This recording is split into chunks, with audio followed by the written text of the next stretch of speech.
Star Wars Outlaws. This is a game we're all kind of keeping an eye on because I think it looks really good. People's consensus is that it looks great, but it looks too good to be true, too good to be coming from Ubisoft. And I think that that is actually a real asset for Ubisoft at the moment, because all they have to do is meet those expectations, nay, exceed them. I mean, they could exceed them, and that would be even better. But if they can just meet this level of quality, I think we're in for one gosh darn heck of a treat. I'll tell you what. I mean, not only does it graphically look next generation, or I guess current generation, which I can't believe is like a standard we have to demand nowadays. But as we've seen in the last week or two, you kind of have to, because a lot of studios are still putting out stuff that looks like like PS3 games or 360 games. And so I'm glad to see that at least something's being pushed a bit to the boundary. It seems to also have some really interesting mechanics and stealth systems and things. It seems to be honest and real with the source material as well. I appreciate all of the UI elements being thematically very, very accurate. Also, the balls of also doing like an ultra wide trailer, not that common. As somebody that loves playing games in ultra wide, that's awesome to see. Combat looks fine. It's kind of tough to get a gauge of how it'll actually play based on this footage, but it looks fine. What excited most people though was how quickly the game was able to transition from a tight sort of arena-based combat encounter, shooting guys behind cover and everything, to pivoting out, hopping on a bike, and just leaving, going yeet and bailing. And our understanding of the game is that it's going to have a series of planets that will work kind of like, I mean, some other space games, but basically each of these areas are going to be one big map. So when you travel to this planet, it's one huge open world map, and that's the planet. Kind of like in the Star Wars movies where it's like you're going to the whatever they call it, Endor. You're going to Endor. For some reason, the whole fight for the entire planet takes place within like a couple square miles, but we're just going to kind of ignore that because it's a movie and it's not that reasonable to have like, okay, now we have to fly on our speeder bike for 7 hours to reach the next station. It doesn't make for a very good video game or movie. So I get it. You have to gamify it a bit. And that's kind of what they're doing here, is that they're going to have big maps available for you to explore on each planet, kind of like Jedi Survivor or Jedi Fallen Order. And some of the most pressing things when you see open world games is, like, specifically for me, data streaming. It's something Ubisoft has always been really, really good at. Even going back to like Assassin's Creed Origins from 2017, that game had ridiculous data streaming. You could hop up, like switching camera view to the bird or hawk or eagle, whatever it was in that game. I get them all mixed up. I think it was Senu. Was the bird in that game? Maybe, I don't know, it's been a minute. But you could fly that bird across the map, press a button, and the camera would zip back to Basim without skipping a beat. Like, it might take a second or two to kind of load back in to where you were, but the data streaming tech was insane. You could traverse the entire map and then warp back to where you were almost instantaneously. It was crazy. And Ubisoft's always been really, really good at that. And that's one of the most common hiccups for companies doing open world games, is how to stream in new areas, new data, and get rid of the old data that you wanted to dump. So they've always been really, really good at that. And I think you can see that here in this gameplay footage that they have presented here. The particle effects, the wind effects look really, really good. There's NPCs, there's animals, the trees are all blowing. There's very few static meshes. Even trees in the distance are blowing in the wind, which, if you go to a lot of open world games and you look past like the 100-meter mark, very few things are actually moving. There's very rarely like smoke effects or particle effects, just because it's too much. So they often, dump them, but they're actually managing to maintain it here. Oh, Basim. I said Basim instead of Bayek.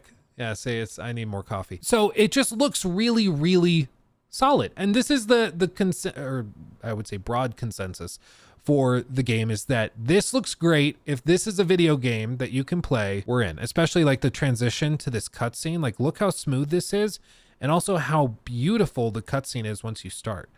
This is running in real time. Isn't that crazy? Now, granted, they specify it's work in progress. It could change, but this looks really, really good. I think it looks really good. And then this transition, this also, this trailer dropped 9 months ago, and this was June of 2023. So this was before Starfield had launched. So people were like, oh, it's also doing space stuff. And people were wondering how Starfield would compare to this when we would eventually get it.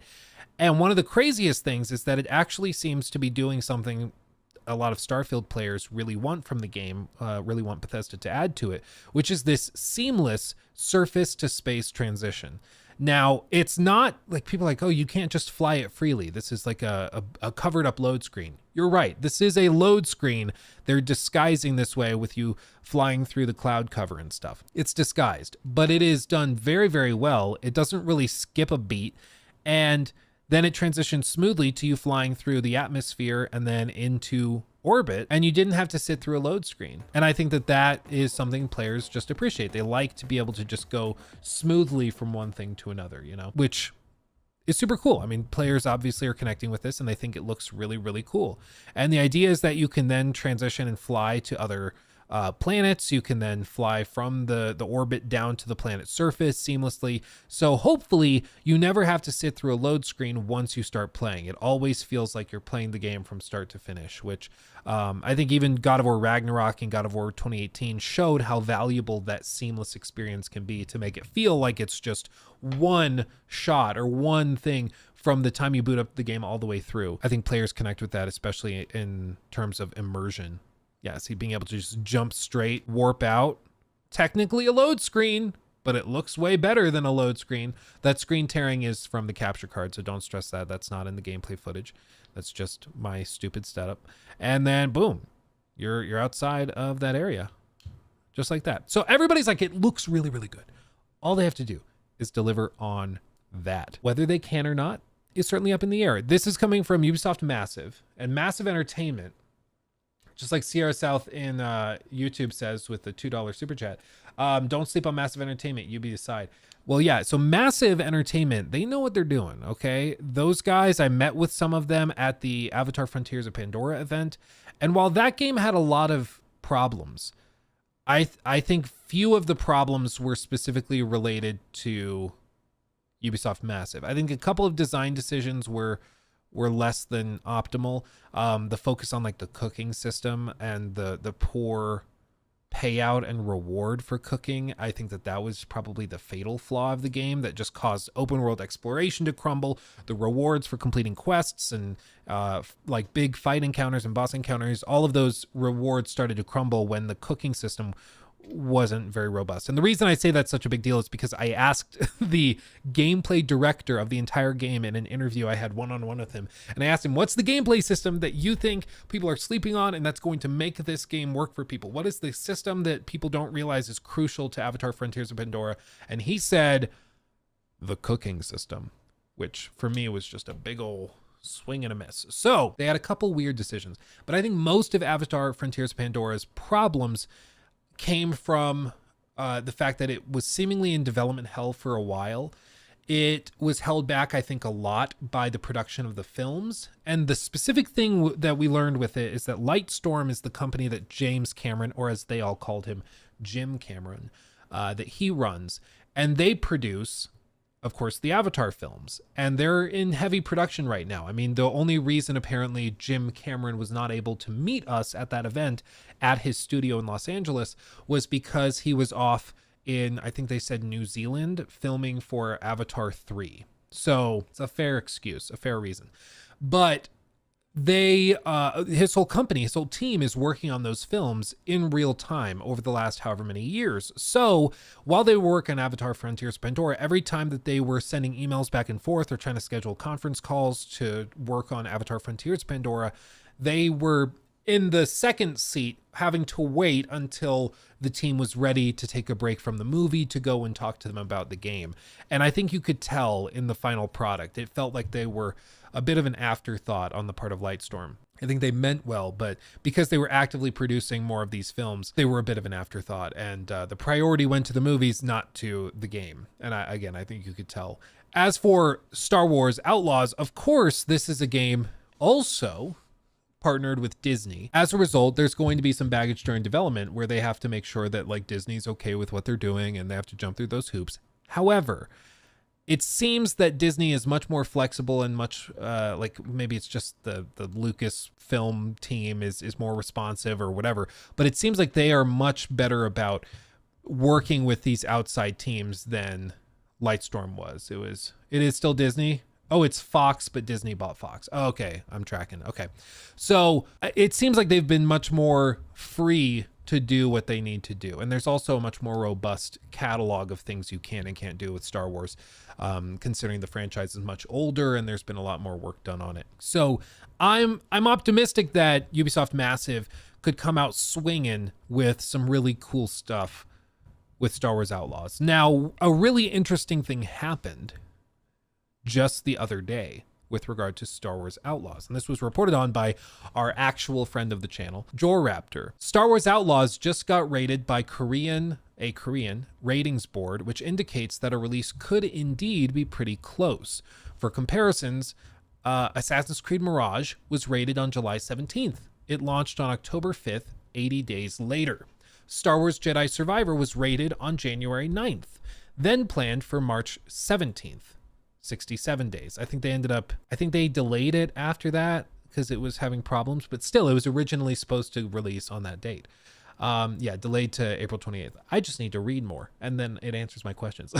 So it was delayed a little bit and then it was fine. Division 2, a previous game from Ubisoft Massive, rated on January 8th, launched 63 days later on March 12th. So a release date in late May, early June is still possible. Otherwise, it's probably going to be September. So if you look at this, based on these previous dates, they could be as little as 2-3 months out from launch. Now, do I think that that's likely? Personally, I don't think so. I have a feeling that they're going to pour a lot of money into the marketing of this game. You know, like it seems weird that they would drop it with only like 2 months notice or 3 months notice. It seems a little odd. I think that they could probably get away with marketing it a lot more. And frankly, the fact that there have not been preview events, the fact that there have not been any sort of like, well, just really any exposure to the broad public of what the rest of the game has to offer, that makes me wonder either they're trying a totally different approach and they're going to try to keep this kind of buried and then drop it suddenly, kind of shadow drop level of excitement, see if they can do that. I don't think Disney lets them do that. I think Disney demands a certain marketing campaign and budget. So I don't think they can do that. If they were to like next week, let's say April 3rd or something, they announce, okay, big event for Star Wars Outlaws. Here we go. Blah, blah, blah. We're going to do a gameplay preview. Here's 10 minutes of gameplay. Here's this trailer. We're launching in May.